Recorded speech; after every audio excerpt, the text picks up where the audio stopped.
Sayyidina wa Maulana Muhammadin wa ala alihi wa ashabihi wa man ihtada bi hadihi wastanna bi sunnatihi wa qadhafa atharuhu min ahli sunnati wal wafa amma ba'd. Ikhwatal iman ma'asyiral muslimin jamaah yang dirahmati Allah Subhanahu wa taala. Alhamdulillah pada pagi hari ini insyaallah kita akan kembali melanjutkan ngaji kita, ngaji hadis-hadis hukum yang ada dalam kitab Bulughul Maram,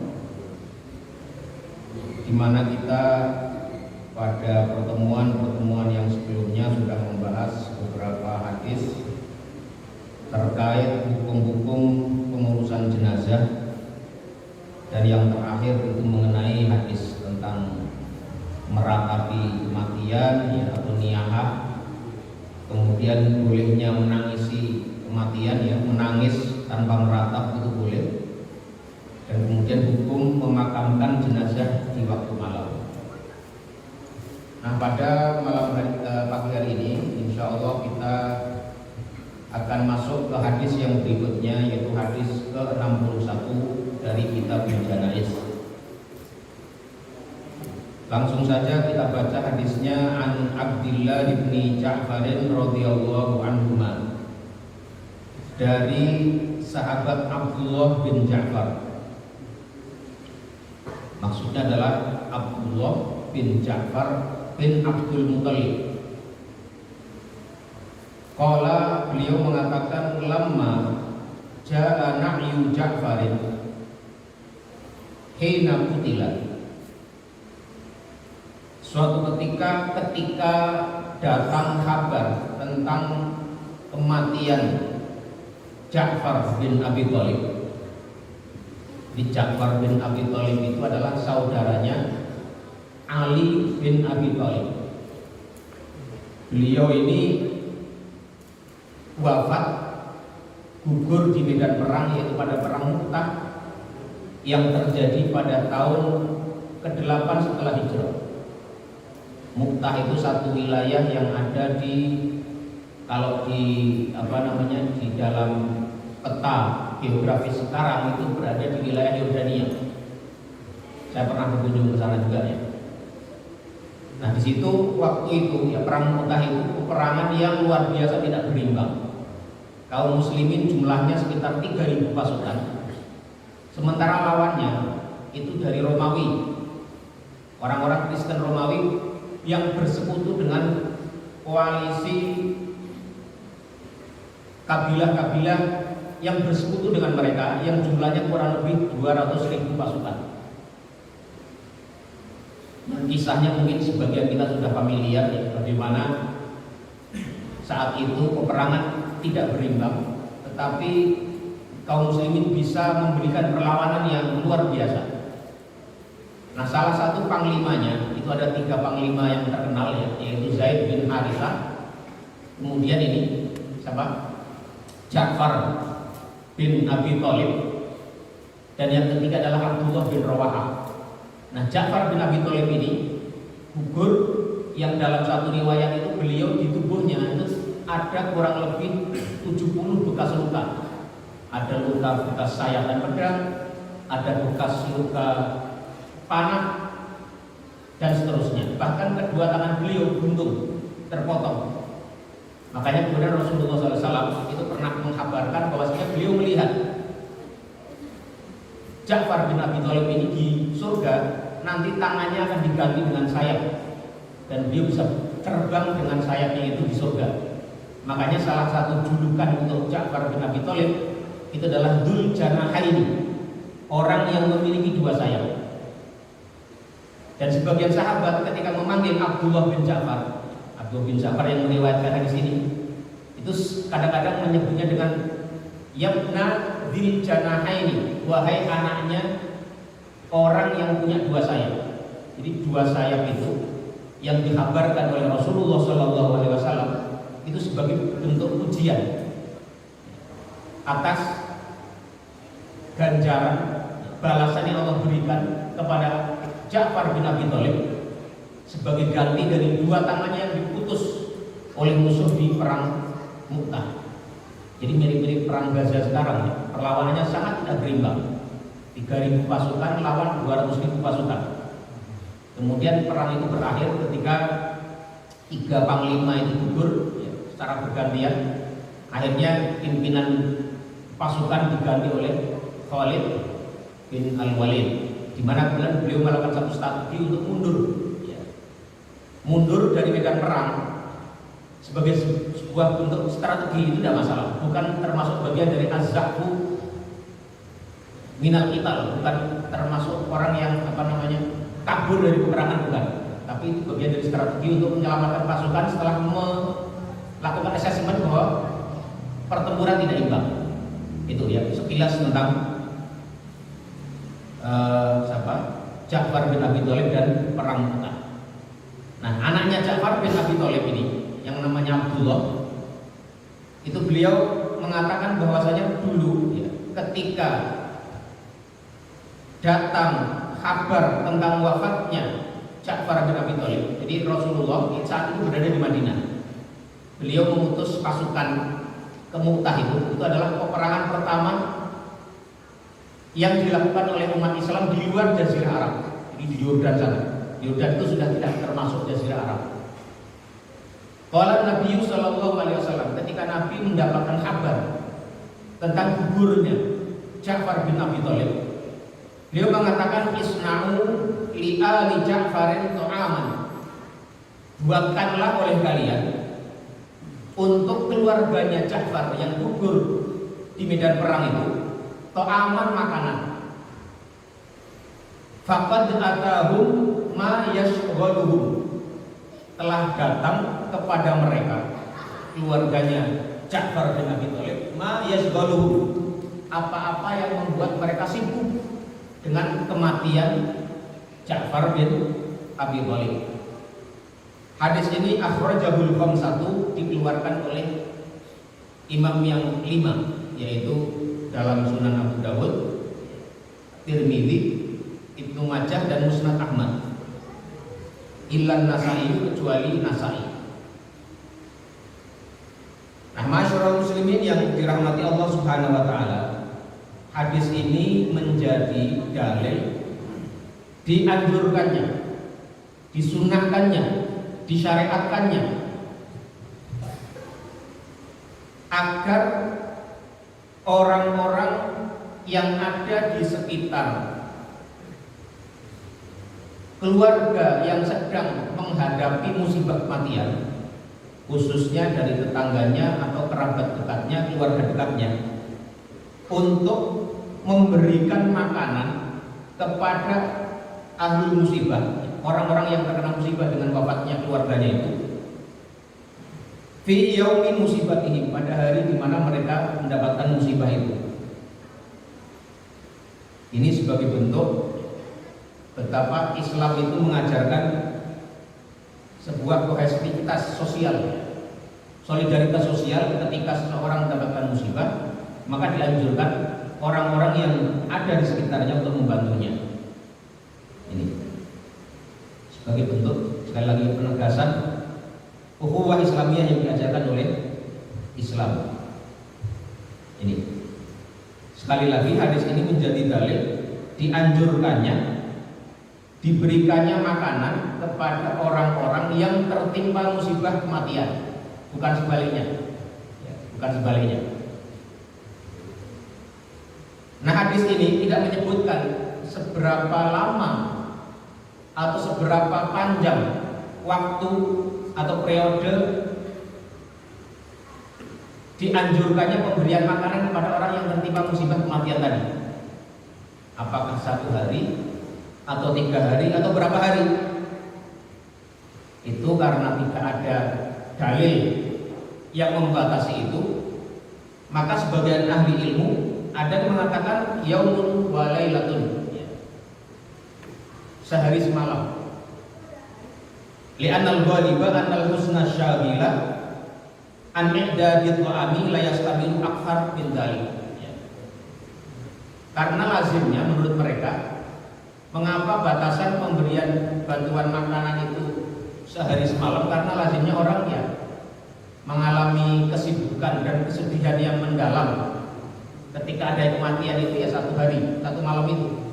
Lazimnya begitu. Namun sekali lagi karena tidak ada dalil yang tegas, sebagian ulama mengatakan tidak, tapi 3 hari.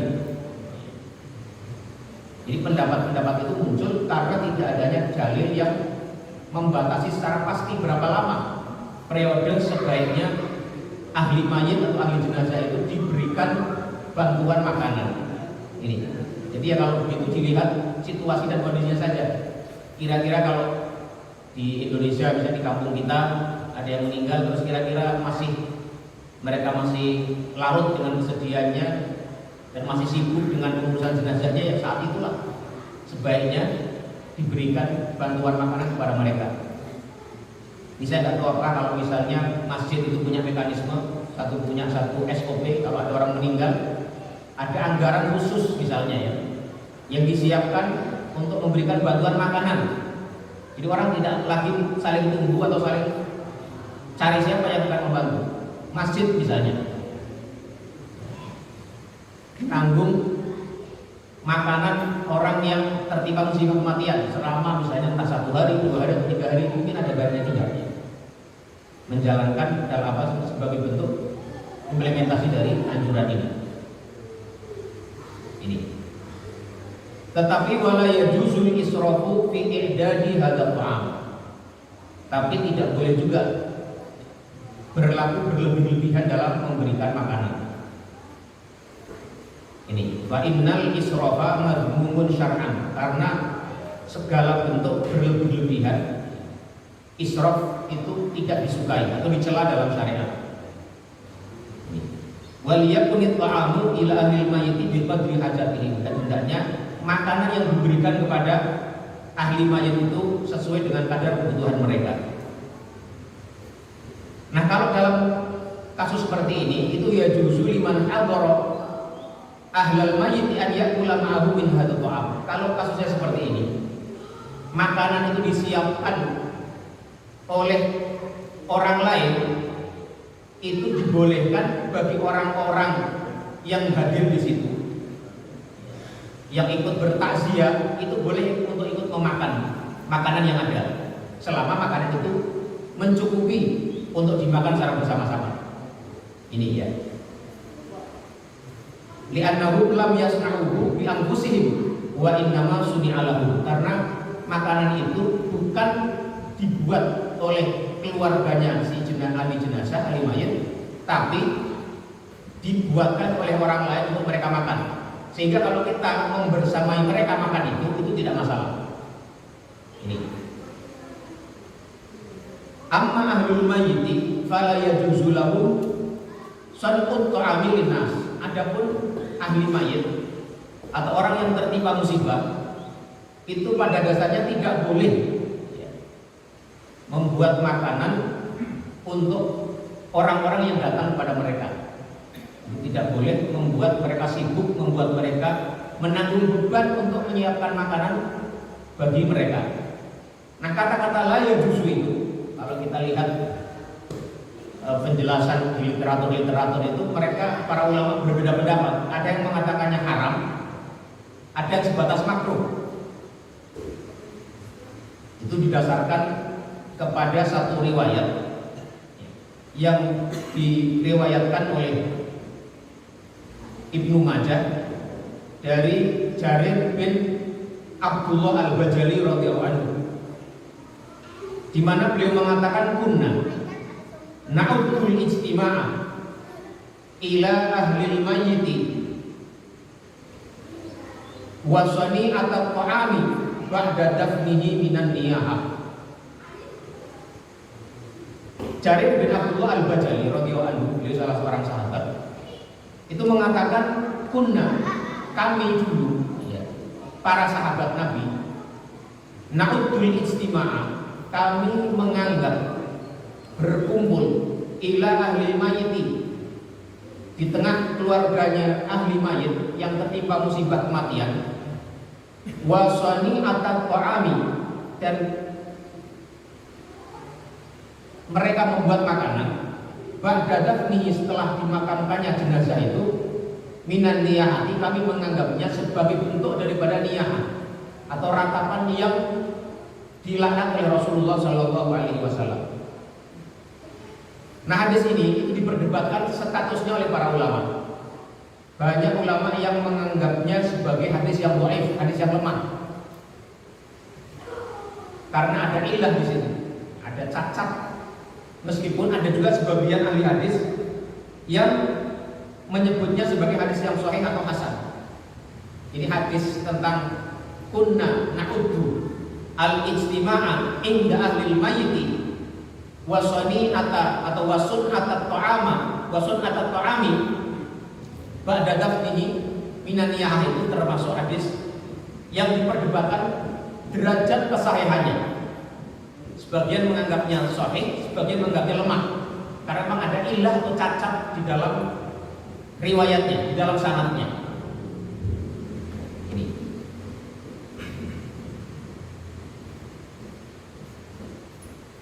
Nah, sekali lagi, hukum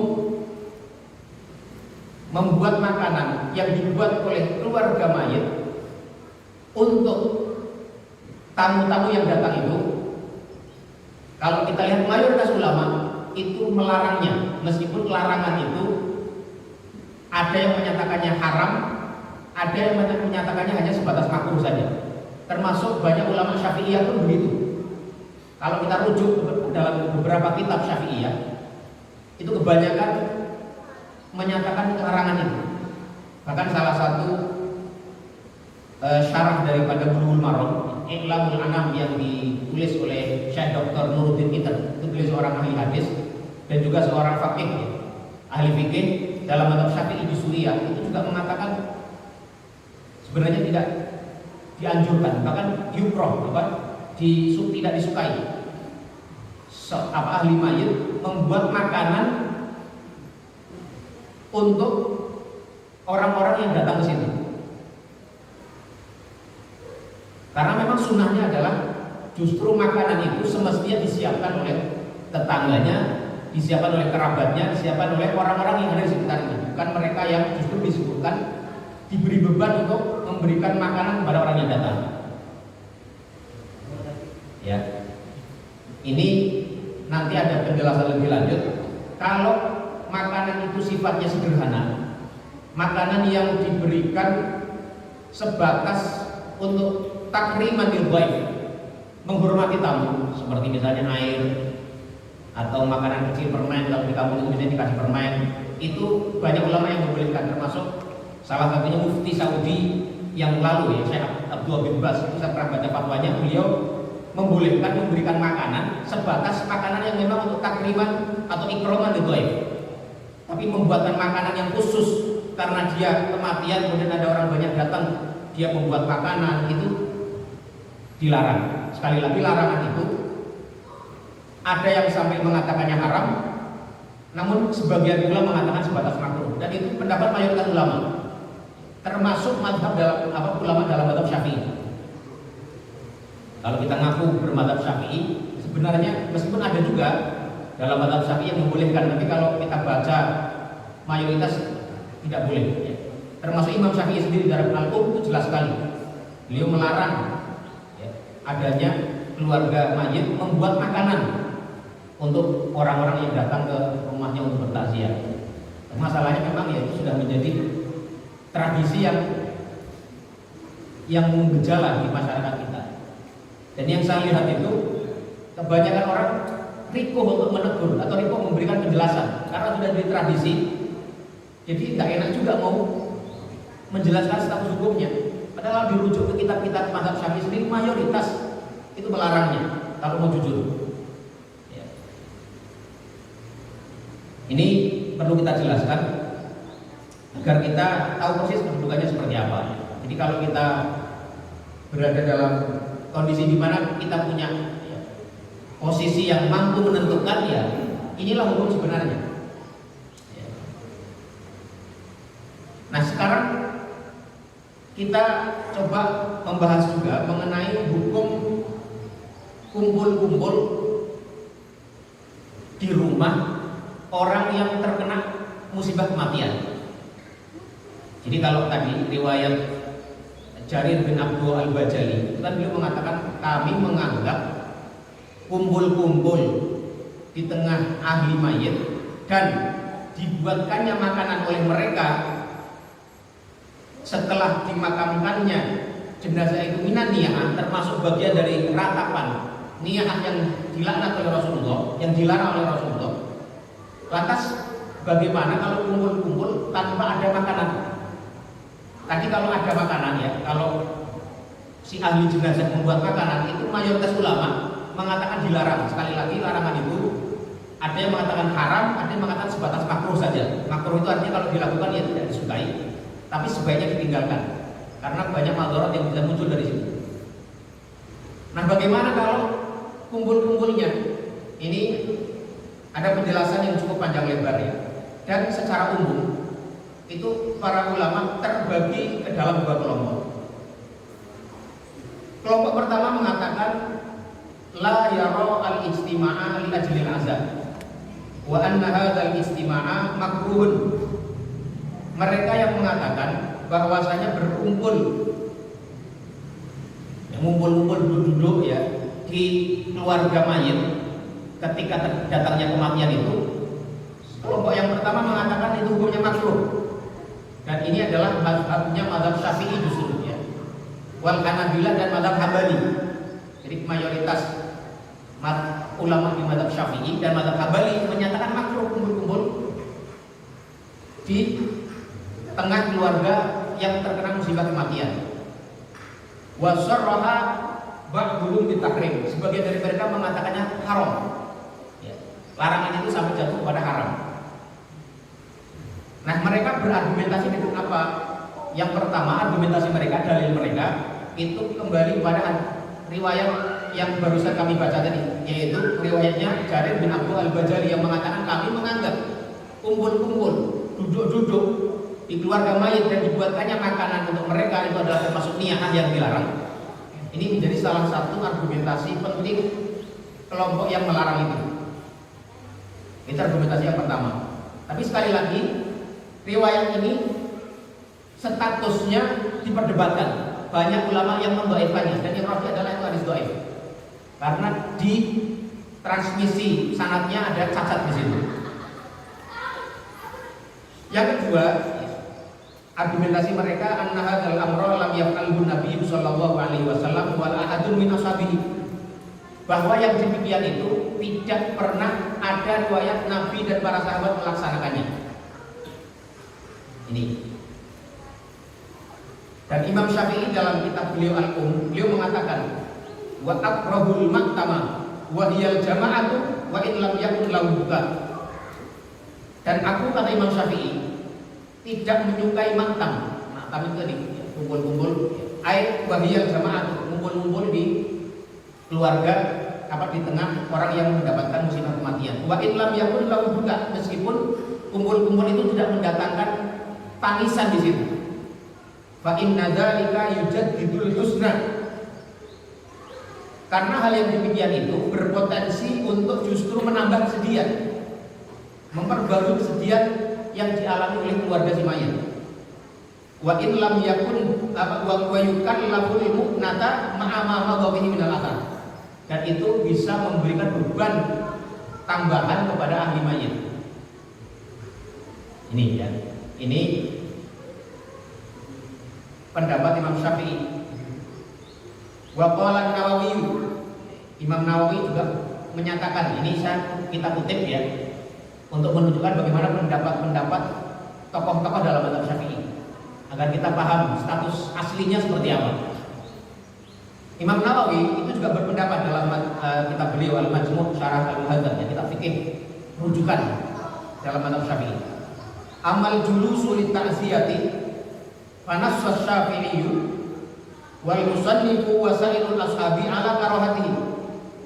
Adapun duduk-duduk untuk takziah, maka Imam Syafi'i dan banyak murid-murid beliau itu berpendapat hal itu adalah makruh. Ini disebutkan dalam kitab Al-Majmu' Syarah Al-Muhadzab. Al-Majmu' Syarah Al-Muhadzab. Nih. Kemudian ada beberapa kutipan-kutipan lain yang tidak perlu kami bacakan, tetapi intinya kelompok pertama ini berpendapat bahwasanya tidak dianjurkan duduk-duduk di di rumah orang yang terkena musibah kematian.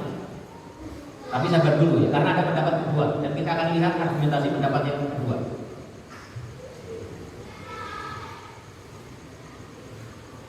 Pendapat yang kedua mengatakan ya,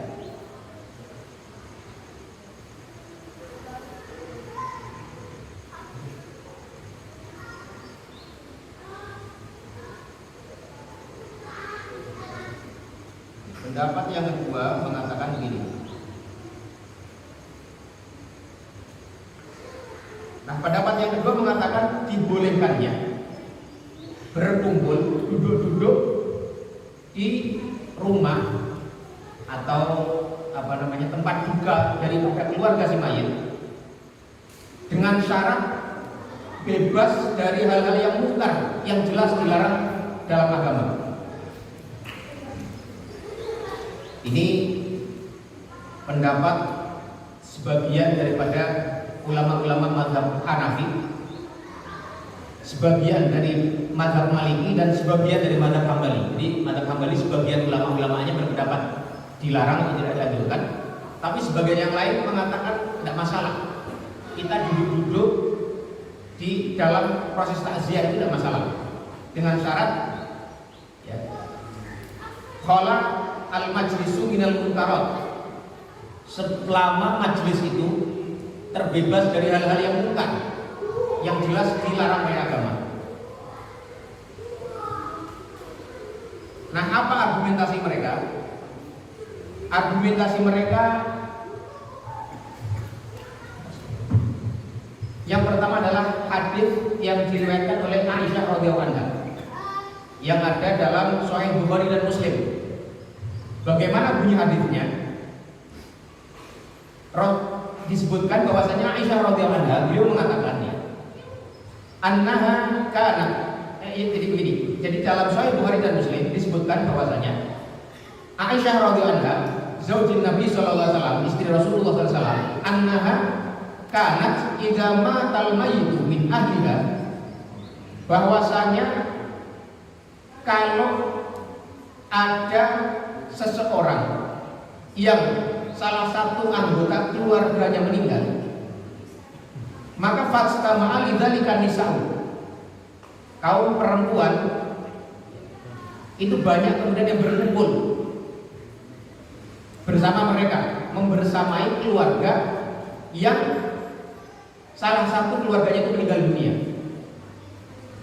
Ini menunjukkan apa? Bahwasanya di dalam tradisi di zaman para sahabat itu kumpul-kumpul di tengah keluarga yang mendapati musibah kematian itu biasa terjadi, sebagaimana diceritakan dalam Sahih Bukhari dan Muslim ini. Annaha kanat idza matal mayyitu min ahliha fastama'a lidzalika nisa'u, kaum perempuan banyak yang berkumpul di situ. Tsumma tafarraqna ila ahliha, setelah kumpul-kumpul ya menghibur, ya mentakziah keluarga yang ditinggalkan oleh si mayit, mereka berpisah kembali ke rumahnya masing-masing. Tsumma tafarraqna illa ahlaha wa khassataha, kecuali yang tersisa itu adalah keluarga dekat dan orang-orang yang memiliki hubungan khusus dengan keluarga si mayit. Jadi tetangga-tetangga, masyarakat secara umum itu kumpul-kumpul dulu di situ, kemudian berbubar setelah itu. Nah, Aisyah radhiyallahu anha setelah itu amarat bi burmatin min talbinatin fatubifat. Maka kemudian Aisyah itu memerintahkan untuk mendatangkan satu periuk talbinah. Talbinah itu satu jenis makanan yang warnanya putih, maka disebut talbinah dari asal kata laban. Warnanya putih dan lembut.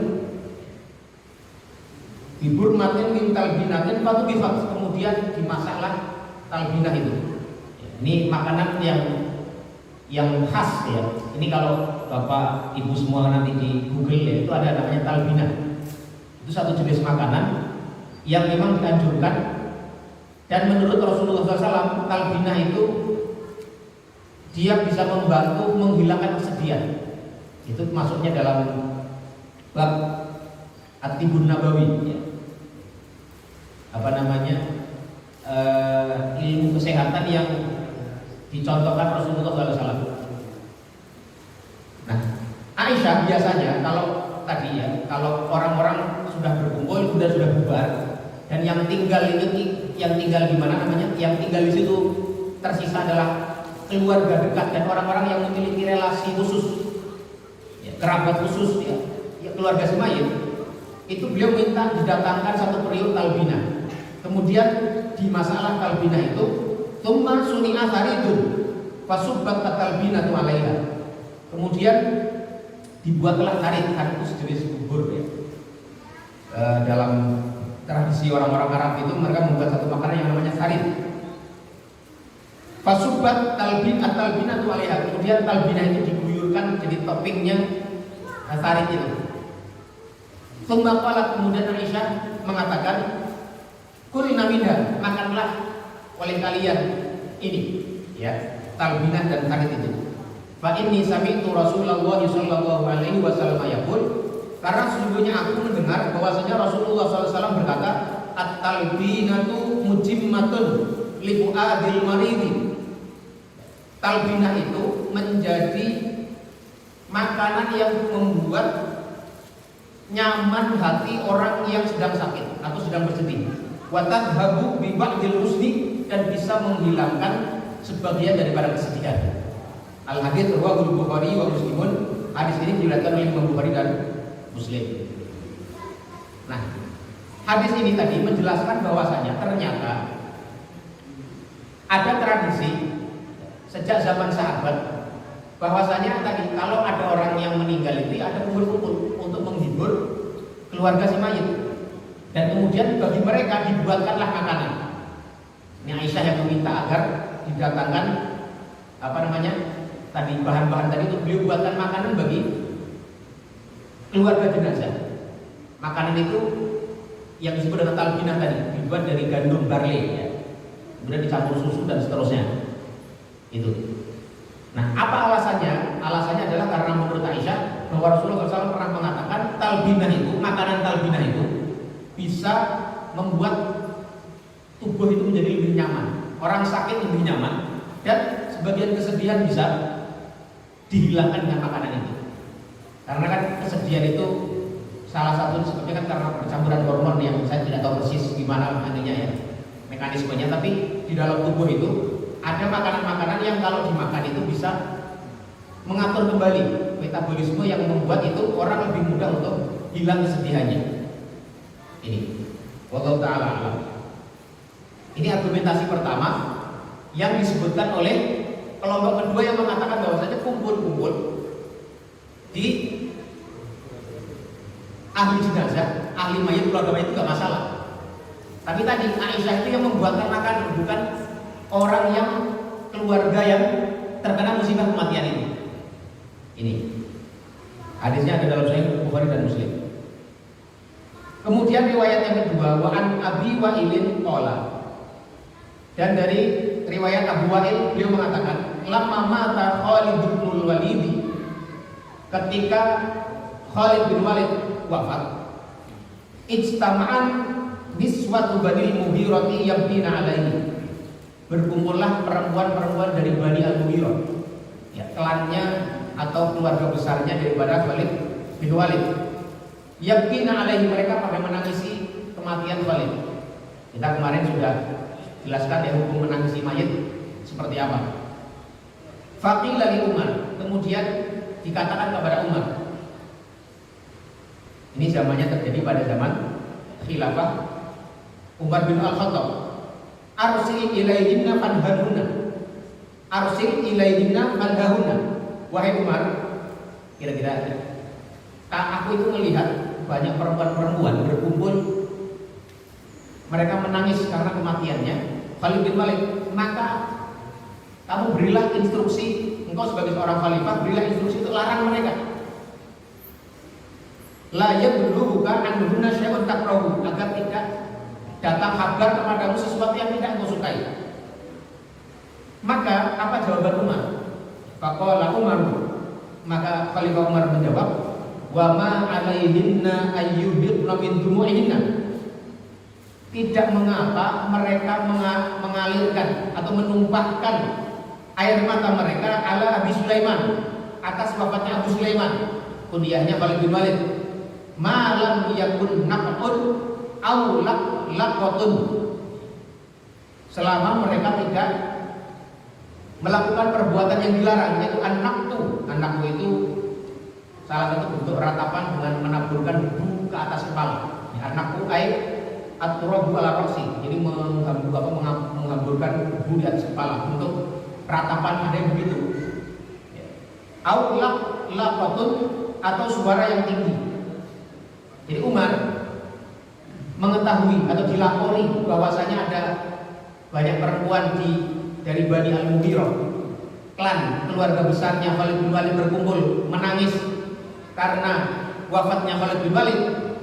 Beliau tidak melarangnya, beliau mengatakan tidak masalah buat mereka untuk menumpahkan air mata mereka selama tidak meratapi, tidak menaburkan debu ke atas kepalanya sebagai bentuk ratapan yang dilarang, atau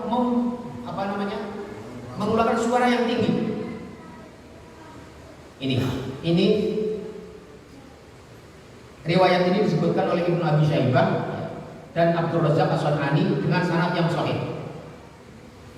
Ini argumentasi yang kedua, yang menjadi dasar oleh kelompok yang kedua yang mengatakan kumpul-kumpul di tengah keluarga mayit, di tengah keluarga orang yang tertimpa musibah kematian itu tidak masalah. Karena ternyata itu terjadi menjadi tradisi sejak zaman sahabat-sahabat Rasulullah Shallallahu Alaihi Wasallam. Ini.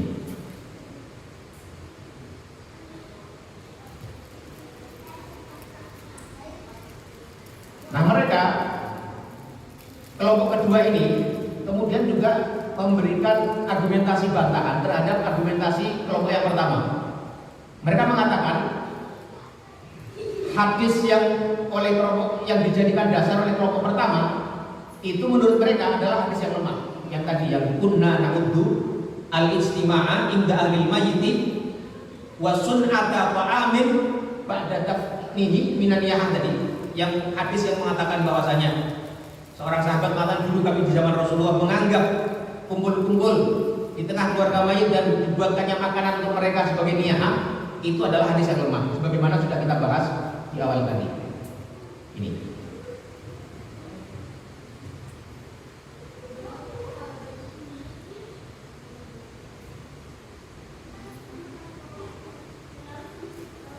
Kemudian mereka juga mengatakan, kalaupun seumpama hadis tadi itu dianggap sahih, maka maksudnya itu adalah yang dilarang itu adalah kalau ada kumpul-kumpul kemudian si keluarga mayit membuatkan makanan untuk tamu-tamunya, itu yang dilarang. Karena itu bertentangan juga dengan sabda Rasulullah tadi yang justru menganjurkan agar keluarga yang ditimpa kematian itu mereka yang justru seharusnya dibantu dibuatkan makanan untuk mereka. Ini. Nah, yang menarik kalau kita lihat fatwa-fatwa ulama kontemporer, di sini kita ambilkan fatwa-fatwanya ulama Saudi yang sering dijadikan rujukan bagi sebagian kalangan di antara masyarakat di Indonesia juga. Itu justru mereka berpendapat dibolehkannya kumpul-kumpul di kalangan keluarga jenazah selama tadi tidak ada hal-hal yang mungkar, hal-hal yang dilarang dalam syariat, seperti tadi membuatkan makanan itu oleh keluarga mayit yang orang yang ditinggal mati, itu jelas mayoritas ulama mengatakan itu tidak dianjurkan, sebagian memakruhkan, sebagian mengharamkan.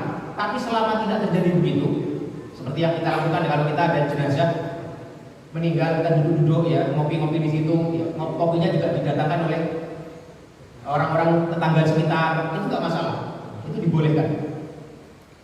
Misalnya Syekh Abdul bin Bas pernah ditanya mengenai hukumnya tadi orang-orang bertakziah duduk-duduk di rumah itu. Beliau mengatakan la mubaksan.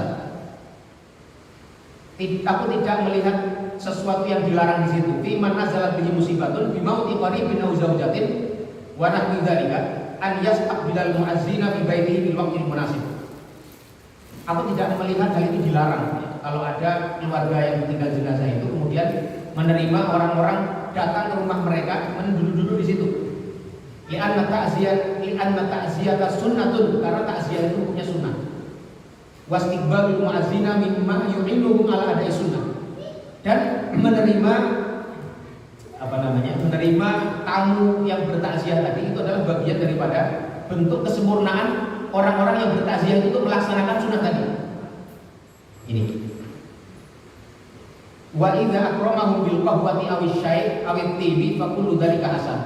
Kalau dia kemudian memuliakan mereka sebatas dengan menghidangkan teh, ya, sesuatu yang ringan ya, atau kopi, atau menaruh wangian untuk menghormati tamu itu tidak masalah. Ini pendapat beliau. Ya, ini kami cantumkan di sini untuk memberikan contoh ya, bagi orang yang menganggap itu dilarang bahwa itu boleh menurut ulama-ulama mereka. Ya, ini. Wa qala Syekh Shalih Al-Utsaimin, Mufti Saudi juga setelah Abdul bin Bas, itu juga mengatakan hal yang sama. Walladzi ra'ainahu min ulama'ina fi hadzal baladi wa fi ghairihi hatta ulama'in tawati min qablu annahum kanu yajlisun. Pendapat yang menjadi pandangan ulama-ulama kami, kata beliau, ulama-ulama Saudi, fi hadzal baladi wa fi ghairihi, baik di Saudi maupun di luarnya. Beliau mengatakan annahum kanu yajlisun, itu biasa. Duduk-duduk di tengah orang yang mendapati kematian itu adalah satu hal yang biasa dan dibolehkan oleh mereka. Mengapa? Karena kalau itu tidak bolehkan, itu akan justru menghalangi takziah itu sendiri. Tradisinya kalau takziah kan orang yang duduk-duduk ngobrol-ngobrol, yang menghibur orang yang orang yang kena musibah itu, ini dibolehkan. Bahkan ya, Syekh Abdul bin Bas ini juga berpendapat ya, kalau datang tamu-tamu itu, kemudian sebagian di antara mereka membacakan Al-Quran, itu boleh. Tapi beliau berpendapat kalau membaca Al-Quran di situ dengan undangan, ya, kemudian dengan undangan dari ahli mayit untuk membaca Al-Quran secara khusus diberikan makan, itu beliau mengatakan itu tegas dilarang. Jadi kalau ada orang datang takziah, menghibur keluarganya, kemudian membacakan Al-Quran di situ, ya, biar yang biar yang terkena musibah itu merasa nyaman dengan bacaan Al-Quran, itu tidak masalah. Itu beliau membolehkannya. Ini beberapa pendapat terkait masalah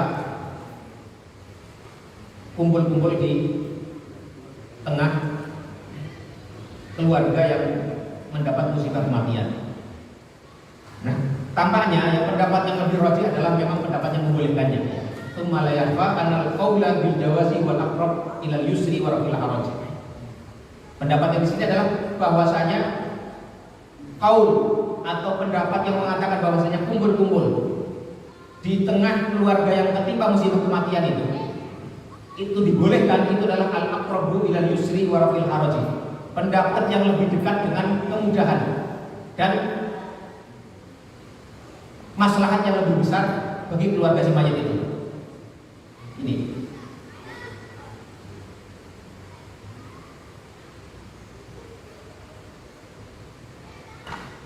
Falau lam yakun fil qawli bil jawazi illa rafil masyaqqati wal haraji anin nasi lakana kafiyan bi tarkihi.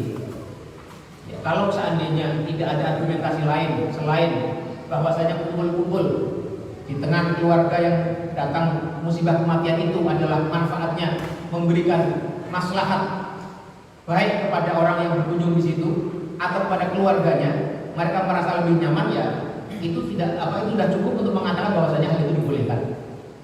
Tapi kita perlu tahu ya, kita perlu mengukur kalau dalam tradisi kita bahwasanya kumpul-kumpul dalam waktu sampai lama itu mengganggu keluarga mayit, itu ya sebaiknya jangan dilakukan. Misalnya kita kalau berkumpul sampai waktu yang malam kemudian keluarganya merasa tidak enak kalau meninggal tidak menyertai mereka sehingga mau istirahat nggak bisa, mau konsentrasi mengurus hal-hal yang terkait dengan jenazah nggak bisa, nah itu sebaiknya dihindari. Intinya adalah dalam hal ini melihat kemaslahatan masing-masing dan melihat kebiasaan masing-masing. Kalau kebiasaannya itu bermanfaat, baik untuk orang-orang di situ dan baik untuk keluarga semayit, maka itu baik pula untuk dilaksanakan. Karena memang tidak ada dalil yang secara tegas melarang itu. Yang tegas larangannya adalah tadi, ya, keluarga mayit membuat makanan untuk tamunya, karena itu sangat membebani sekali keluarga mayit. Dan Islam prinsip utamanya adalah membuat kemudahan dalam agama ini. Wallahu ta'ala a'lam bishawab. Ini hadis yang pertama. Silakan kalau ada pertanyaan atau tanggapan sebelum kita lanjut ke hadis berikutnya. Ya.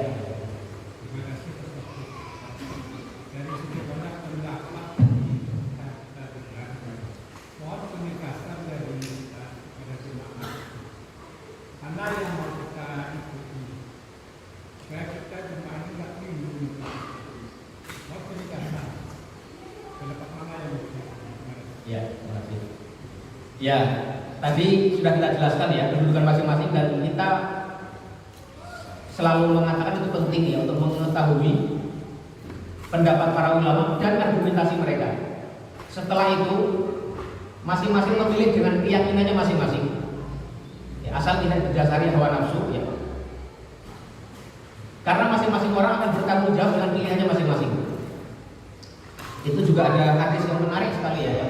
Kebetulan kemarin kami juga ngaji ya, di satu tempat membahas bab tentang tayamum.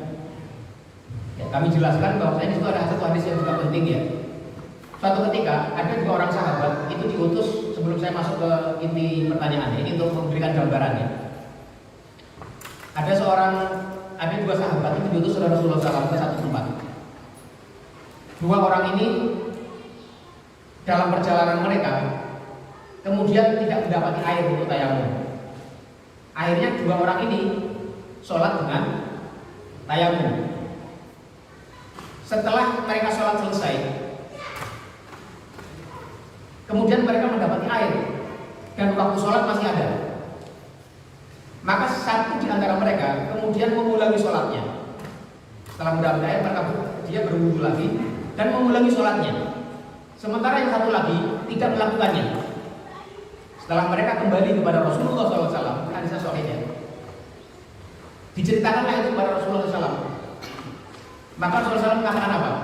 Kepada orang yang tidak mengulangi sholatnya, Rasul mengatakan asabta sunnah, kamu cocok dengan sunnah, perbuatanmu sesuai dengan sunnah. Dan kepada orang yang mengulanginya, beliau mengatakan wala ajroni, bagi kamu dua pahala. Pahala sholat yang pertama dengan tayamum dan pahala sholat yang kedua dengan wudu setelah dia mengulangi itu setelah mendapatkan air. Ini kalau terkait tayamumnya mungkin tidak perlu saya jelaskan, nanti masuk di bab tayamum itu. Tapi di sini dari hadis ini menunjukkan apa? Bahwasanya salah satu di antara mereka Rasulullah sebutkan asabta sunnah, kamu sebut dengan sunnah.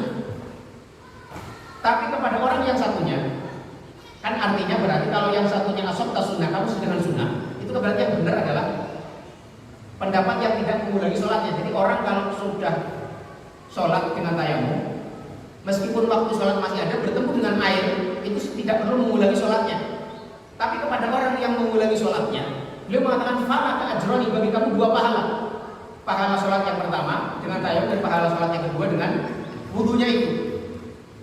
Meskipun nantinya, ya para ulama mengatakan begini, bagi orang yang sudah mengetahui hadis ini, wajib baginya mengikuti sunnah. Yaitu sunnahnya apa? Sholat cukup sekali saja dengan tayamum itu, tidak perlu mengulang. Tapi bagi orang yang berijtihad dengan sebatas ilmunya dan dia belum mengetahui secara pasti mana yang benar itu, dan dia memilih pendapat itu, maka itu bisa diberikan pahala juga dengan istihadnya dia itu. Ini menunjukkan betapa tingginya ya, cara Islam melihat perbedaan itu. Rasulullah tidak menyalahkan orang yang ini, yang satunya yang mengulang sholat itu, dia dapat dua pahala. Sementara yang satunya Rasul mengatakan asabta sunnah, kamu lebih tepat cocok dengan sunnah, lebih sesuai dengan syariat. Tapi dengan yang satunya Rasulullah masuk kalangan ajroni. Makanya kita ini sekali lagi ya, ketika belajar, kewajiban kita adalah terus belajar, menambah ilmu seterusnya. Setelah itu kita wajib memilih pendapat yang kita, kalau ada perbedaan, memilih pendapat yang paling mendekati kebenaran menurut batas ilmu yang kita miliki, dengan tanpa hawa nafsu, dengan keyakinan kita, dengan keyakinan yang tidak dibuat-buat, dengan keyakinan yang tulus dalam hati kita. Setelah itu kita mudah-mudahan mendapatkan bagian daripada sebagaimana sabda Rasulullah, idza ijtahadal mujtahidu fa asaba falahu ajrani wa idza akhta'a falahu ajrun wahid. Seorang mujtahid itu orang yang berupaya secara optimal mencari kebenaran itu, kemudian dia mendapatkan kebenaran, falahu ajrani, dia mendapatkan 2 pahala, pahala ijtihadnya itu dan pahala kebenaran itu. Wa in akhta'a, dan kalau dia salah, falahu ajrun wahid, maka dia mendapatkan pahala 1. Jadi kalau kita dalam posisi demikian ya, berusaha terus mencari kebenaran sebatas ilmu yang terus kita pelajari, tidak boleh berhenti belajar, itu kita insya Allah tetap akan mendapatkan pahala dibalas oleh Allah Subhanahu Wa Taala. Selama kita tidak mengambil itu semua pendapat kita bukan karena kebodohan kita mau belajar atau karena hawa nafsu kita. Itu prinsip yang perlu kita pahami. Makanya kita juga kalau melihat perbedaan di antara kalangan salaf, jangan buru-buru untuk mencela, jangan buru-buru untuk menghujat. Kita nggak tahu posisi masing-masing seperti apa. Silahkan Anda ambil pendapat yang menurut Anda paling benar sesuai dengan keyakinan batas ilmu yang Anda sampai.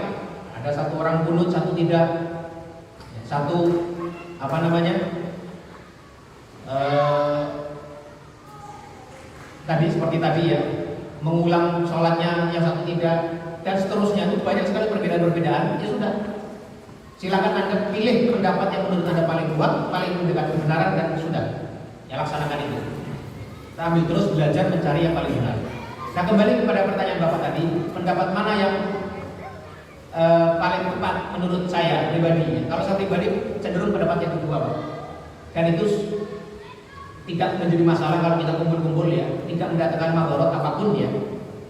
Selama itu tadi kita ketahui keluarga korban, keluarga musibah, ahli musibah itu tidak merasa terganggu dengan itu. Kalau kita ketahui merasa terganggu, sudah kita pikir dulu.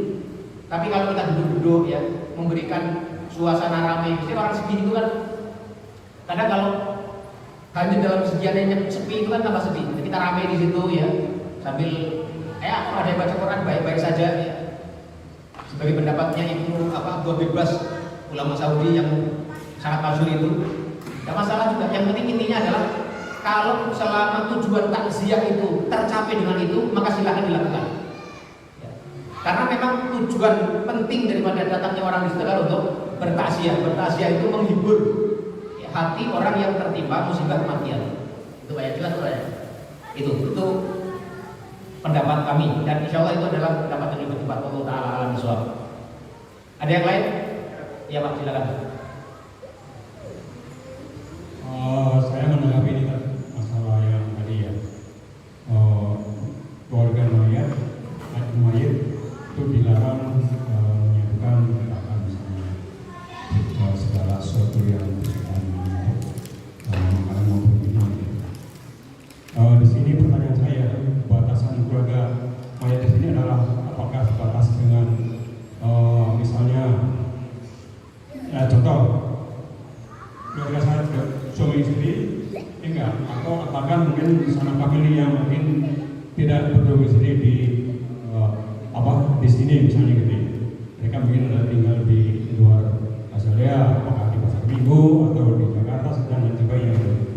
Nah ini artinya kalau saya melihat mereka mungkin artinya melihat bahwa mereka juga ingin membantu keluarganya yang sedang kena musibah, enggak. Mereka dengan hati ikhlas dan sukarela, mereka akan mungkin ya membantu menyiapkan apakah itu minuman atau segala macam, enggak.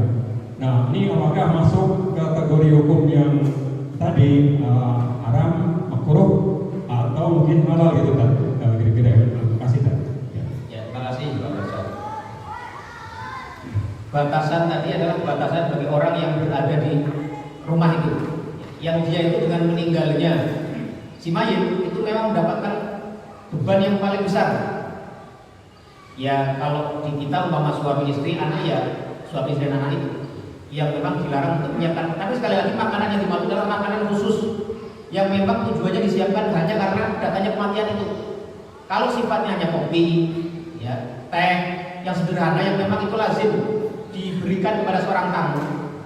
Jadi gini, ukurannya adalah ukuran kebiasaan, Pak. Kalau sekiranya orang itu biasanya kalau tamu datang itu apa yang disuguhkan? Kalau suguhannya teh, kopi, ya cemilan sebatas sekadarnya itu kan sesuatu yang biasa dia lakukan. Itu gak masalah, dia keluarkan gak masalah, dia punya itu gak masalah dikeluarkan. Tapi membuatkan makanan ya, kalau kita kan di kampung itu kan, ya maafin sekali lagi ya, ini tradisi yang terjadi banyak di kita, tapi sebenarnya kalau dirujuk ke kitab-kitab mazhabnya sendiri itu banyak yang melarang, meskipun tadi ada yang makruh, ada yang haram. Membuat itu, bikin nasi, apa namanya, itu kan memberatkan sekali. Jadi kalau sebatas minuman, ya, teh, kopi, permen, ya itu udah masalah.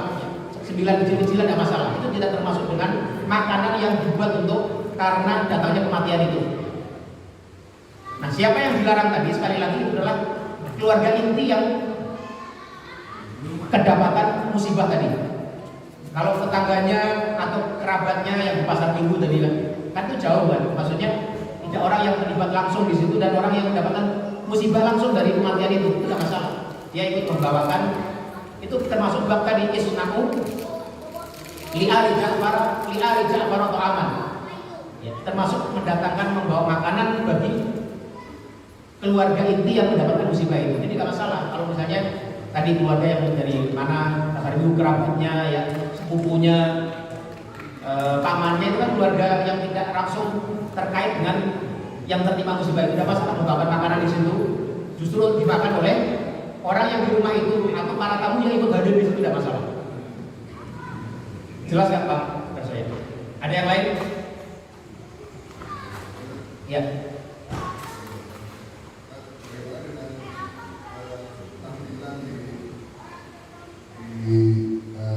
Kita kan sering ada tahlilan dan itu keluarga yang musibah itu justru dengan sukarela mengundang untuk acara tahlilan dan menyiapkan makanan. Kasih ya. Ya, ini agak pelik. Ini agak pelik ya. Kalau saya pribadi ini, pendapat pribadi ya, kita kembalikan kepada hukum asalnya saja. Sebisa mungkin ya, keluarga itu jangan bikin makan-makan. Pasti itu menyibukkan, pasti. Mau argumentasinya sukarela mau tidak, faktanya adalah kalau pengalaman pribadi juga ya. Ya alhamdulillah kita kalau di kampung saya sama tradisi seperti itu ya. Itu pengalaman kami itu ya memang begitu. Meskipun kita alhamdulillah kebetulan anak-anak bapak kami mampu ya. Kita ya meskipun tidak banyak punya uang pun itu ya. Itu ternyata terasa itu namanya apa namanya? Menyiapkan makanan itu terasa sesuatu gitu loh. Padahal kita termasuk orang yang punya uang gitu ya. Kalau mau sedekah ya sedekah saja kepada orang fakir, orang miskin. Kalau niatnya katanya, oh ini kan untuk sedekah. Argumentasi itu bisa, tapi sebenarnya bisa dibantah juga. Cuma sekali lagi ya, kalau kita kembali kepada hukum asal tadi, dalam mazhab Syafi'i sendiri, mayoritas ulama yang muktabar ya, yang muktamad itu berpendapat makruh minimal, kalau nggak sampai haram. Ya kalau tahlil, kalau saya melihat tahlilnya sendiri, kalau itu bagian dari takziah, itu malah bagus. Membacakan Al-Quran ya. Menghibur, itu bagian dari takziah. Menghibur orang yang datang kematian itu malah bagus menurut saya. Tidak masalah. Tapi tradisi menyiapkan makanan itu yang bermasalah. Dan orang yang datang tahlilan pun khawatirnya malah motifnya bukan motif solidaritas untuk mentakziah, memberikan hiburan, mendoakan jenazah, tidak. Wah senang sekali dapat berkat. Sampai jadi guyonan, oh enak jadi orang Indonesia ya. Kalau ada orang mati makan-makan terus. Itu kan keterlaluan menurut saya. Masa orang mati kemudian tahlilan dijadikan sempat untuk makan-makan. Menurut saya itu tidak tepat ya. Memang ini hal ini jarang orang yang ya saya sendiri terus terang dari tradisi itu saya tumbuh dari tradisi itu, keluarga kami keluarga itu. Tapi melihat pendapat para ulama sendiri gitu ya, melihat dalil-dalil itu ya sebaiknya jangan. Kalau kita bisa lakukan jangan. Dan kalau misalnya di masyarakat yang kita bisa memberikan syarat, sebaiknya jangan. Makanya di Azhariyah ini kalau boleh syarat yaitu kalau tahlilannya saya masih bisa menerima. Karena itu bagian dari pertama, banyak sekali hadis-hadis yang menunjukkan kita sangat dianjurkan mendoakan mayit. Ya. Kedua, membacakan Al-Quran itu juga positif dan bisa menghibur orang yang terkena musibah. Yang problem itu adalah menyiapkan makanannya. Kalaupun ada makanan tadi, oke lah kalau sekedar teh, kopi, cemilan yang sederhana. Apalagi kalau itu disiapkan oleh tetangganya, oleh kerabat-kerabatnya, itu malah tidak masalah itu. Allah alam bisawab. Allah alam bisawab. Itu bayar. Ya kalau itu terjadi ya monggo lah saya angkat tangan. Saya angkat tangan. Yang penting saya sudah menjelaskan prinsipnya seperti itu, ya. Pendapat para ulama seperti itu. Selebihnya masing-masing sekali lagi orang akan memilih amal aktivitas dia sendiri-sendiri. Yang bertanggung jawab di hadapan Allah sendiri-sendiri. Saya tidak menanggung, ya. Kalau benar dia dapat pahala sendiri, kalau dia maksiat ya dapat pahala, dapat dosa sendiri. Itu saja. Ya, Allah alam bisawab. Ya silakan Pak. Assalamualaikum. Ya nanti sebentar Bu ya, ada Bapak ini dulu ya, bentar kami. Assalamualaikum Pak Ustaz. Ya. Saya mau nanyakan bagaimana apabila si yang kena musibah itu menyediakan makanan bagi orang-orang yang membantu mengkafani, menguburkan atau yang lainnya kan. Tapi yang yang mengerjakan itu dari tetangga ataupun saudara di rumah musibah tersebut. Bagaimana Pak Ustaz? Ya, jadi gini, prinsipnya sebenarnya adalah dalam syariat itu kalau kita lihat dalil-dalil yang ada itu adalah intinya orang yang sedang tertimpa musibah kematian, mereka adalah orang yang paling berhak untuk mendapatkan pertolongan dan bantuan. Jangan membebani mereka dengan sesuatu apapun yang justru menambah beban mereka mendapat musibah kematian. Musibah kematian adalah musibah yang termasuk paling berat yang dihadapi oleh seseorang. Dalam masalah ini, tetangga memberi bantuan itu bagus sekali. Cuma bagaimana kalau mereka menyiapkan makanan? Sebaiknya yang makanan itu yang tadi disiapkan oleh tetangganya atau keluarga jauhnya lah, maksudnya bukan orang keluarga inti yang mendapat musibah itu. Tapi kalau sampai si keluarga inti justru dia sibuk, wah ini gimana? Ada orang lagi mengkafani suami saya atau istri saya harus menyiapkan makanan, itu artinya menambah beban dia lagi. Dalam kasus ini mestinya adalah, yaitu tadi ada mekanisme kalau bisa, di mana orang-orang yang membantu itu tidak dibebankan kepada keluarga si mayit. Ya entah honornya itu dari RW atau dari DKM misalnya, dari masjid, atau apa, ada mekanisme yang membuat keluarga jenazah itu sebaiknya tidak menanggung beban tambahan di luar musibah kematian itu. Ini, ya. Masalahnya kalau ditanya gimana hukumnya, ya sebaiknya jangan gitu saja. Kalau udah terlanjur ya tidak apa-apa kalau udah terjadi. Tapi kalau belum terjadi, sebaiknya itu jangan sampai terjadi. Kita sebagai masyarakat ini ya, upayakan membantu agar beban keluarga yang ditinggalkan oleh jenazah itu, oleh si mayat itu tidak menanggung beban lain, beban musibah adanya kematian dari keluarganya itu. Allah Ta'ala. Gitu. Silakan Bu. Assalamualaikum. Nanya Pak Ustaz, soal ini membaca doa kunut, kalau yang jamaah kalau dia membacanya apa Pak Ustaz? Itu. Ya. Terima kasih. Assalamualaikum. Waalaikumsalam warahmatullahi wabarakatuh. Yang kunut itu kan isinya doa. Ketika mama ibu jadi makmum ya kan, ibu jadi makmum itu mengamini doanya imam. Kan imam itu doanya kan biasanya kunut itu Allahumma hdina fiman hadait, minta hidayah. Kemudian ada doa-doa setelahnya. Nah setelah itu kan diam. Mengapa imam diam? Karena yang dibaca imam saat itu bukan doa, tapi pujian kepada Allah. Nah saat itu kalau diamini tidak tepat, Makanya kita tradisi kita kalau orang membaca kunut itu kan di tengahnya berhenti diam. Itu meskipun boleh juga dibaca keras, tapi saat itu tidak dikeraskan karena isinya berbeda dengan yang bagian yang pertama. Yang bagian pertama kan Allahumma hdina fiman hadait wa afina fiman afait, doa semuanya. Kemudian giliran masuk kepada bagian yang berikutnya, yaitu apa itu? Allahumma hdina fiman hadait wa afina fiman afait wa tawallana fiman tawallait wa barik lana fima afait wa qina bi rahmatika syarra ma qadait. Kemudian setelah itu fa innaka taqdi wa la yuqda alaik.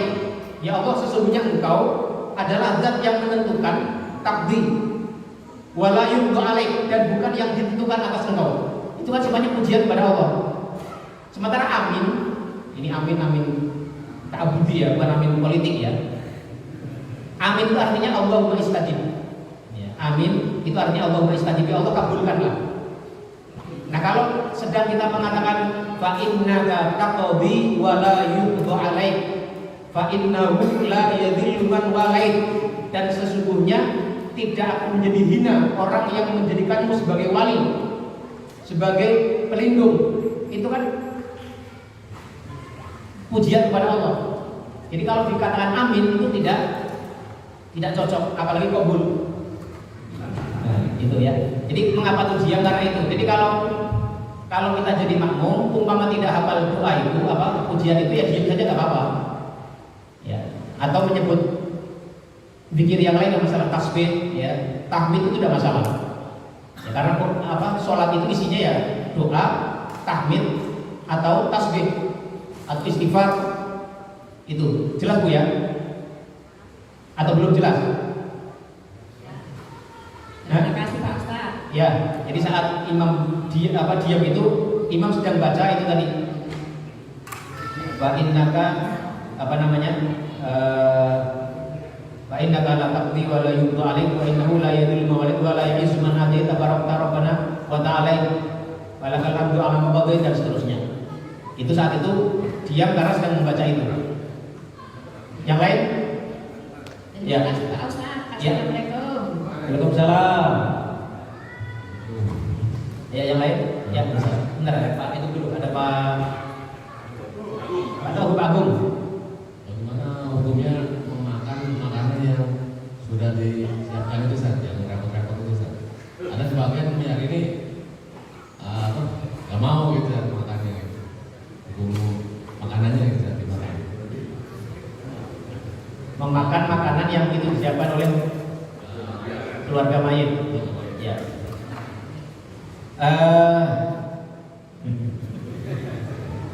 Ya segini. Jadi kalau kita yakin bahwasanya menyiapkan makanan oleh si mayit itu jatuh sampai kepada batas haram, maka haram pula kita memakannya.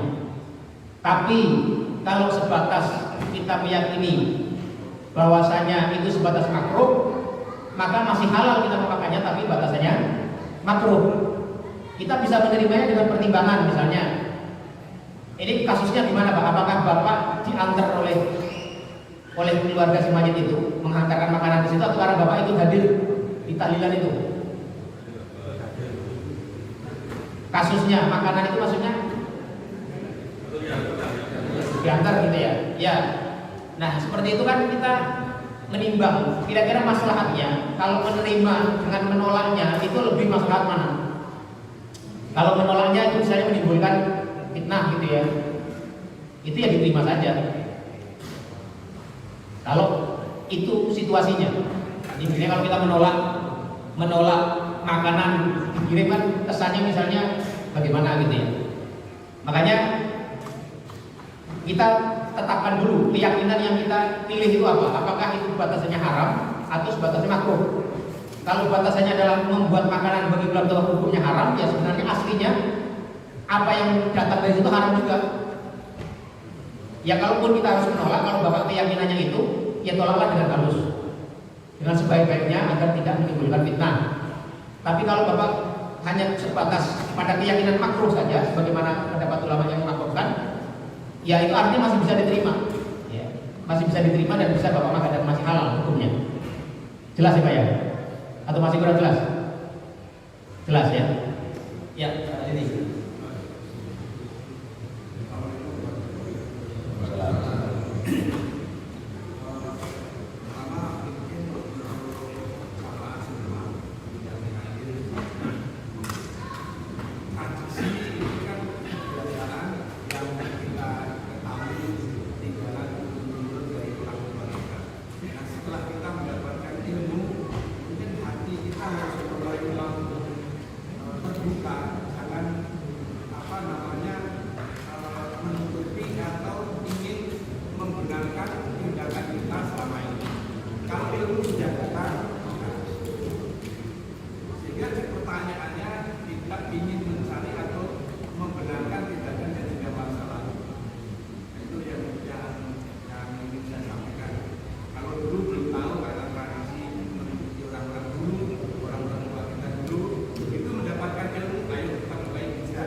Baik, yang pertama ya betul ya.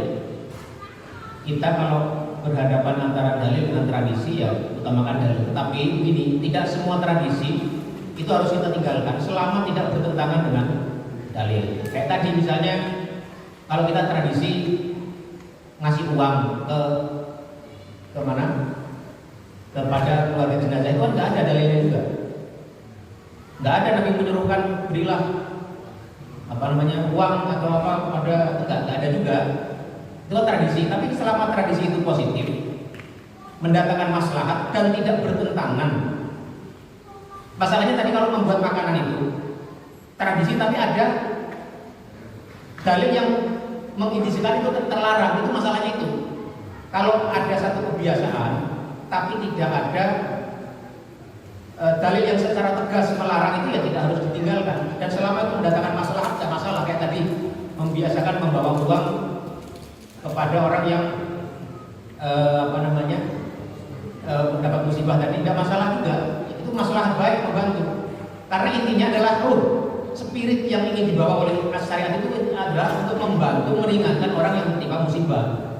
Salah satunya bentuknya tadi yang Rasulullah SAW ucapkan isna'u ta'aman li ali Ja'far, buatlah makanan untuk bantu mereka. Nah, di luar itu bantuan apapun yang lain selama memberikan bantuan ya sangat baik juga, dengan uang, dengan beras, ya dengan apapun lah yang sifatnya memberikan bantuan, meringankan musibah yang didapati oleh ahli musibah. Jadi melihat tradisi, tidak semua tradisi itu harus ditinggalkan selama tradisi itu mendatangkan maslahat. Bahkan ada satu hukum dalam dalam usul fikih itu al-'adatu muhakkamah. Adat, kebiasaan, tradisi itu menjadi salah satu konsideran penting dalam menentukan hukum. Kayak contoh misalnya kalau orang datang menghadiri undangan khitanan atau menghadiri undangan walimah, kalau zaman dulu nggak ada orang menghadiri undangan itu sambil membawa amplop. Itu tradisi kita, kebiasaan kita. Tapi itu dilihat sebagai satu hal yang positif, membantu si orang yang punya hajat. Ya terserah mau kasih berapapun, mau sedikit mau besar, bebas. Itu tidak masalah juga. Hukumnya bagaimana? Ya sah-sah saja. Karena tidak ada larangannya. Selama sekali lagi Islam itu prinsipnya adalah la dharara wa la dirara. Tidak boleh orang itu melakukan satu hal yang membahayakan dirinya maupun membahayakan orang lain. Itu prinsip dasarnya. Segala hal yang membuat bahaya untuk dirinya atau membahayakan orang lain itu pada dasarnya dilarang dalam agama. Semua hal, meskipun tidak ada dalilnya yang khusus, tapi semua hal yang membahayakan dirinya dan membahayakan orang lain itu dilarang. Itu yang pertama, masalah menimbang antara tradisi dan syariat. Ya. Yang kedua, mengenai untuk apa sebaiknya sumbangan dari orang-orang yang takziah ke rumah kita yang terkena musibah itu menggunakan uang itu. Jadi pada dasarnya sebuah hibah itu sebuah pemberian. Kalau sudah diberikan kepada orang yang menerimanya, ya semua diserahkan kepada orang yang menerima. Mau dibuat apapun itu bebas bagi dia. Dia berkuasa penuh atas apa yang diberikan kepada dia. Jadi mau dibuat sedekah atas nama si mayit sangat bagus. Sekalian meskipun nanti masuknya bab itu tadi perdebatan apakah sedekah yang dilakukan oleh orang yang hidup atas nama mayit bisa sampai atau tidak. Mayoritas mengatakan sampai, ya. Ada yang mengatakan tidak. Itu di luar perdebatan. Mau digunakan untuk proses pengurusan jenazah itu juga boleh. Mau diberikan sepeda motor misalnya, tidak apa-apa juga. Karena sudah diberikan bantuan itu. Artinya kalau dia makainya untuk sepeda motor, ya dia melihat kebutuhan yang lain sudah tercukupi. Jadi bebas Pak sifatnya Pak. Monggo saja. Nggak ada ketentuan apapun. Apalagi kan itu tadi bantuan uang itu nggak ada di zaman sahabat, nggak ada. Ya kan, jadi nggak ada contohnya. Mau dibuat apa itu terserah. Selama itu tidak ditasarufkan kepada hal-hal yang dilarang dalam agama. Wallahu a'lam bishawab. Yang lain? Satu lagi kan, Ya. maaf tadi kan disebutkan bahwa kalau keluarga yang terkena musibah itu diberikan makan, dikasih waktu ya 1 hari 1 malam gitu ya di sunahnya seperti itu. Nah untuk keluarga yang kena musibah yang tidak diperkenankan untuk memberikan makan kepada tamu atau yang takziah itu ada batas waktunya nggak? Seperti itu tadi disampaikan kaitannya kalau misalnya kita tahlilan biasanya sohibul musibah itu memberikan makanan atau apa gitu. Nah itu ada batas waktunya atau tidak? Terima kasih. Baik, terima kasih Pak Saryadi. Yang pertama mengenai batas waktu berapa lama dibuatkannya makanan tadi, saya kembali ke penjelasan awal. Tidak ada dalil secara khusus yang membatasi sampai berapa lama. Cuma kami sebutkan tadi ada sebagian ulama yang membatasinya cukup sehari saja sudah cukup. Mengapa? Karena umumnya sebagian orang itu ya kesedihan dan beban itu ya datang di hari-hari pertama saja. Ada kan kemudian diperpendapat sampai 3 hari. Itu mengapa ada perbedaan pendapat seperti itu? Karena memang tidak ada dalil yang tegas yang mengatur sampai berapa lama. Intinya adalah sekali lagi ya dilihat sampai kapan dia merasa perlu dibantu, kira-kira gitulah. Ya, kalau sehari mampunya sehari saja, monggo sehari, atau dilihat perlu sampai 3 hari ya monggo sampai 3 hari. Intinya tidak ada waktu khusus yang membatasinya. Kemudian kembali kepada pertanyaan yang kedua mengenai berapa lama batas larangan ahli mayit untuk memberikan makanan kepada orang yang datang ke rumahnya. Kan takziah itu kan rata-rata 3 hari ya, ininya masa berkabung itu ya kurang lebih 3 harian lah. Ya sampai saat itu. Tapi maksudnya begini, apakah kemudian setelah itu lewat dia boleh membuat makanan? Yang dilarang adalah tujuannya. Jadi membuat makanan dengan tujuan karena alasan kematian itu dia nggak boleh Pak, sampai apapun sebenarnya. Ya, jadi tujuannya itu apa dulu? Kalau dia misalnya habis kematian kebetulan sudah dijadwalkan, seminggu setelahnya dia bikin walimah misalnya, kan sudah ada jadwalnya, dia anaknya mau menikah. 3 hari sebelumnya bapaknya meninggal. Kan waktu walimah dia membuat makanan, tapi makanan itu dibuat untuk walimah, bukan niat untuk jenazah tadi. Ya tidak masalah, meskipun itu masih dalam waktu 3 hari. Umpamanya ada kasus seperti itu, kan dia niatnya untuk walimah, untuk mensyukuri adanya pernikahan itu.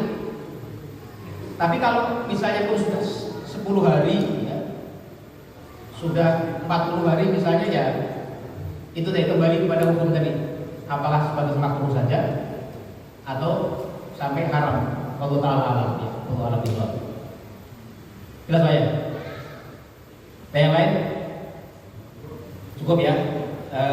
Mudah-mudahan dari apa yang kita kaji bersama ini menambah wawasan dan pengetahuan kita terhadap apa yang semestinya menjadi panduan kita dalam beraktivitas sehari-hari. Yang benar semuanya adalah min fadli Rabbi, ya, karena karunia dan nikmat dari Allah Subhanahu wa taala. Sementara yang salah itu adalah karena keterbatasan dan kebodohan kami. Aku qouli hadza wa astaghfirullah li wa lakum wa sallallahu ala nabiyyina Muhammadin wa ala alihi wa sahbihi wa sallama tasliman katsira. Subhanakallahumma wa bihamdika asyhadu an la ilaha illa anta astaghfiruka wa atubu ilaik.